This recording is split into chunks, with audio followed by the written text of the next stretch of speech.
शायर इब्रार आजम कलंदरी, आवाजों पेशकश आजम हुसैन।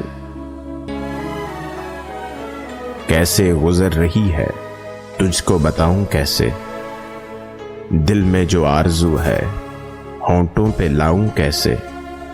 नाराज जो हुआ है मेरा नसीब बनकर, चौखट से उसकी अब मैं सर को उठाऊं कैसे।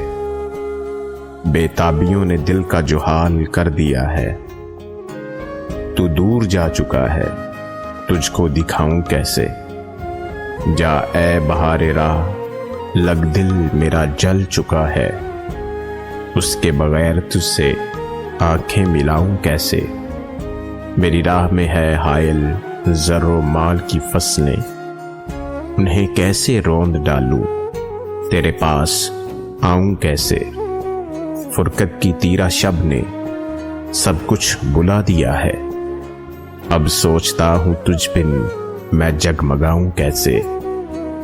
मुद्दत हुई है तू क्यों खामोश हो गया है, तुझको ज़माने भर में ढूंढ पाऊं कैसे।